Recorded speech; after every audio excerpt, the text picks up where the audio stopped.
Good morning students. आज की इस वीडियो में बात की जाएगी एक्सरसाइज 4.4 की, क्योंकि इससे पिछली वीडियोस में हमने एक्सरसाइज 4.1, 4.2 कंप्लीट कर चुके हैं।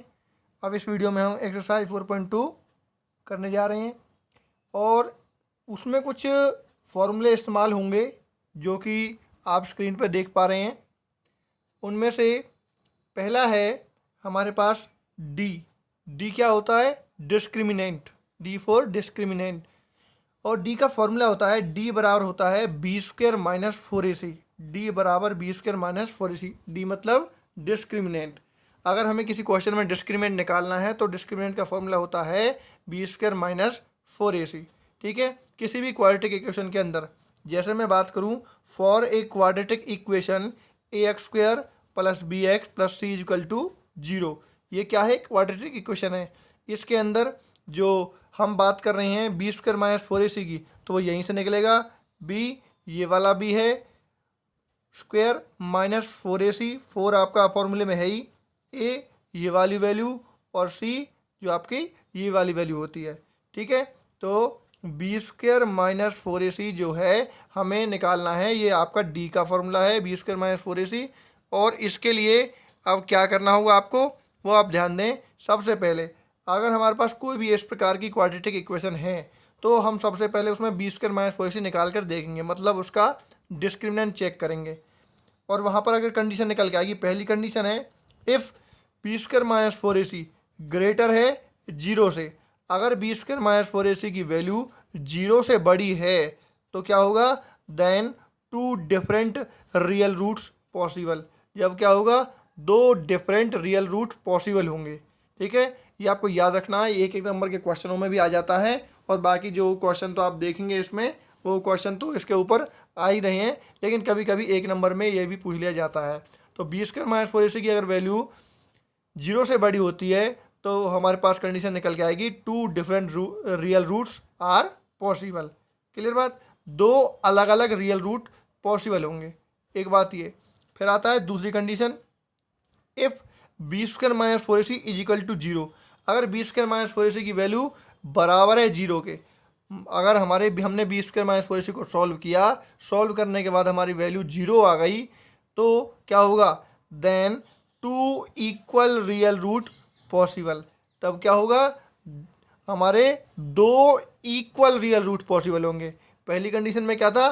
टू डिफरेंट रियल रूट्स, अलग अलग डिफरेंट। ठीक है ना, यहाँ पे तो डिफरेंट निकल के आ रहे थे, लेकिन जब बराबर अगर वैल्यू 0 के आ जाएगी तो हम ये कहेंगे टू इक्वल रूट्स निकलेंगे। टू इक्वल मतलब जो वैल्यू पहले की होगी वही वैल्यू दूसरे वाले की होगी। ठीक है, जैसे x की वैल्यू 5 आई पहले में, तो दूसरी वैल्यू भी x की वैल्यू 5 ही होगी, इस प्रकार से। तो ये 20 के माइनस 4ac के लिए तो इस प्रकार से हो गए, दो बराबर रूट निकल के आएंगे। और अगर हम बात करें 20 के माइनस 4ac ग्रेटर देन 0 की, तो अलग अलग निकल के आएंगे। जैसे मान लो एक x की वैल्यू 3 आएगी और एक x की वैल्यू मान लो 2 आ गई। ठीक है, इस प्रकार से। आगे तीसरा है इसका, if b square minus 4ac less than 0। अगर बी स्क्वायर माइनस 4ac की वैल्यू 0 से कम आती है, मतलब नेगेटिव आती है, जैसे -1, -12, -31, इस प्रकार से, मतलब 0 से जो छोटी जितनी भी वैल्यू होंगी, अगर नेगेटिव वैल्यू आ जाती है, then no real root possible. क्या होगा? नो रियल रूट पॉसिबल, कोई रियल रूट पॉसिबल नहीं होगा फॉर द गिवन इक्वेशन। जो भी आपको क्वाड्रेटिक इक्वेशन दी हुई है उसके लिए कोई भी रियल रूट पॉसिबल नहीं होगा। इसका मतलब हम क्वेश्चन को आगे सॉल्व ही नहीं करेंगे, क्योंकि रूट्स ही पॉसिबल नहीं होंगे। क्लियर हुई बात? अभी तक मैंने आपको ये 3 रूल बताए हैं, इनको आपको याद करना है और इन्हीं पर अब हम क्वेश्चन करने जा रहे हैं। 3 कंडीशन थी, 0 से बड़ी होने पर, 0 के बराबर होने पर और 0 से छोटे होने पर। 0 से बड़ी होगी तो 2 डिफरेंट रूट्स होंगे, बराबर 0 हो गए तो 2 इक्वल रूट्स होंगे, और अगर लेस देन 0 होगी वैल्यू तो नो रियल रूट पॉसिबल होंगे। क्लियर बात? अब इनके ऊपर हम क्वेश्चन करने जा रहे हैं। फर्स्ट क्वेश्चन है हमारा, find the nature of the roots of the following quadratic equation. आपको क्वाड्रेटिक इक्वेशन दी हुई हैं, if real roots exist then find them. अब यहाँ पर एक बात कही गई है कि सबसे पहले तो उनका नेचर फाइंड करो, नेचर कैसा है। नेचर से बात है, इन 3 स्टेटमेंट की बात करी जा रही है जो मैंने अभी आपको बताई है कि उनका नेचर कैसा है। मतलब 2 डिफरेंट रूट निकल के आ रहे हैं या इक्वल निकल के आ रहे हैं, ठीक है, या पॉसिबल नहीं है। पहले तो ये चीज़ आपको चेक करनी है, ठीक है, निकाल कर 20 के -4 से निकाल कर चेक करनी है। फिर वो कह रहे हैं अगर इफ़ रियल रूट एग्जिस्ट, अगर रियल रूट एग्जिस्ट करते हैं या वो बराबर हैं या वो डिफरेंट हैं, तो उसे निकाल के भी बताओ वो कौन कौन से रूट्स हैं। क्लियर बात। तो देखिए भाई, सबसे पहला क्वेश्चन है हमारे पास 2x² - 3x + 5 = 0। पहला आपका ये क्वेश्चन है, पहले का पहला। तो पहले मैं इसको सॉल्व कर देता हूँ। सबसे पहले मैंने ये क्वेश्चन लिख दिया।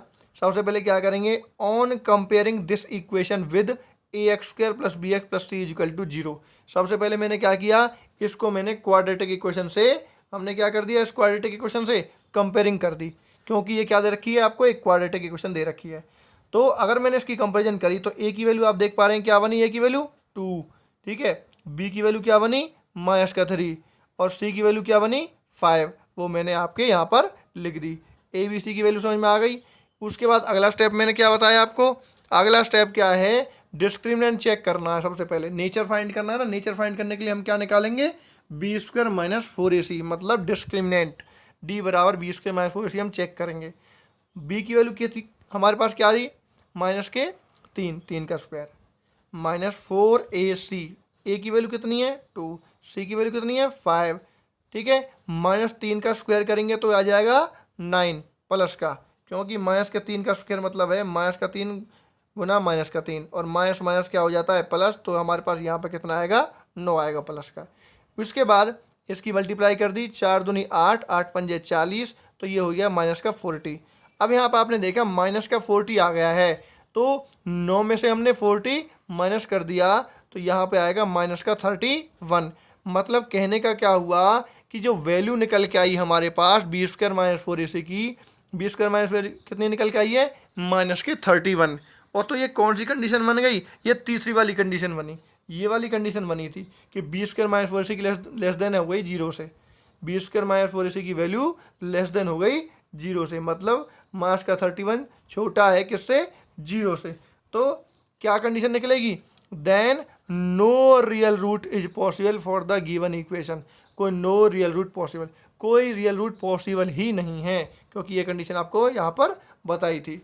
और ये क्वेश्चन ये कह रहा था कि नेचर फाइंड करो, और नेचर फाइंड करने पर अगर हमारे पास पहली 2 कंडीशन आती, ये वाली b² - 4ac > 0 के, तो हमें आपको रूट्स निकालने होते, और अगर बराबर 0 के होती तो भी हमें निकालने होते। लेकिन अब जब हमारी वैल्यू नेगेटिव आ रही है b² - 4ac की, तो इसका मतलब ये है कि रियल रूट पॉसिबल ही नहीं है, और पॉसिबल नहीं है तो हम उनको फाइंड भी नहीं करेंगे, क्वेश्चन यहीं पे ख़त्म हो जाएगा। कुल मिला के अभी तक हमने एक ही काम किया है, जो इक्वेशन आपको दे रखी थी, हमने सबसे पहले क्वाड्रेटिक इक्वेशन से उसको कंपेरिजन करा, ax² + bx + c = 0 से। कंपेरिजन करने के बाद b² - 4ac हमने निकाला, निकालने के बाद वैल्यू जो आई, अगर लेस देन 0 है तो नो रियल रूट पॉसिबल। बस इतना काम किया है। अब देखो जो इसके अगला जो क्वेश्चन है सेकंड और थर्ड, इनमें भी यही काम करेंगे। अब देखिए अगले पेज पर मैं इसका अगला क्वेश्चन करता हूँ। देखिए अब यह इसका सेकंड क्वेश्चन है, 3x² - 4 √3x + 4 = 0। सबसे पहले वही काम किया, on comparing it with ax² + bx + c = 0। तो हमने किससे कंपेयरिंग कर दी, इसकी quadratic equation ax² + bx + c = 0 से कंपेयरिंग करी। कंपेयरिंग करने के बाद हमने क्या पाया, a की वैल्यू क्या बनी 3, a की वैल्यू 3 लिख दी। b की वैल्यू क्या बनी, b की वैल्यू है -4 √3 और c की वैल्यू क्या बनी 4।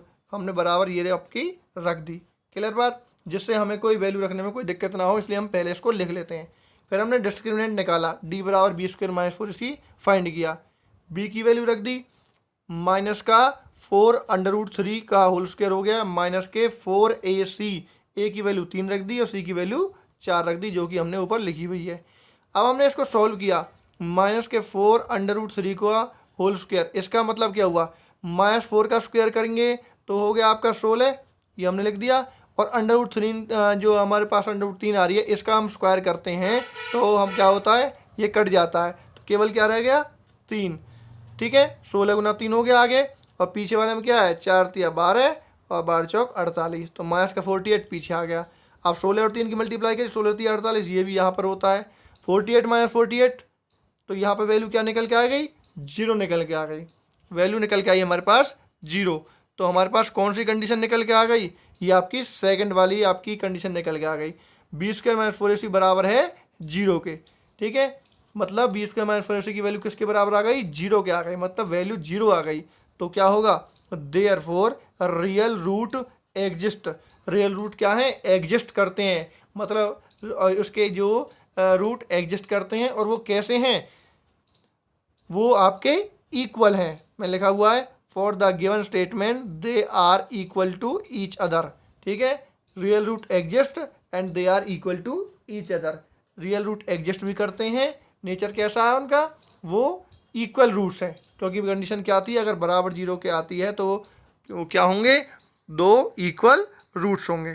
ठीक है, तो अब क्वेश्चन ये कहता है कि पहले तो नेचर फाइंड करो, नेचर फाइंड कर दिया, कैसे हैं नेचर में, वो इक्वल रूट्स हैं।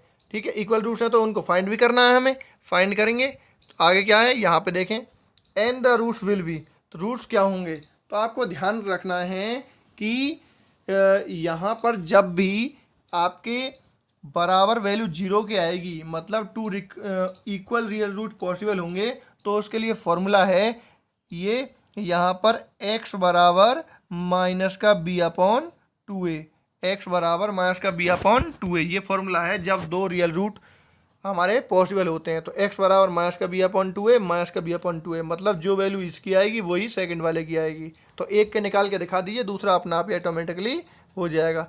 तो ये x बराबर होता है, x बराबर माइनस का b/2a निकाल दीजिए। x बराबर हम क्यों लिख रहे हैं, क्योंकि क्वेश्चन जो चल रहा है हमारा वो x वेरिएबल के अंदर चल रहा है, इसलिए हम इसको x बराबर माइनस का b/2a बोल रहे हैं। बस वैल्यू रख दीजिए, माइनस का तो b फॉर्मूले में है ही, b की वैल्यू क्या है माइनस में है, तो माइनस के 4√3/2a, a की वैल्यू क्या है हमारे पास 3, रख दिया, सॉल्व कर दिया, माइनस माइनस क्या होगा, ये प्लस, प्लस का 4 हो गया, 4√3 ऊपर हो गया, 2 तिया 6 नीचे आ गया।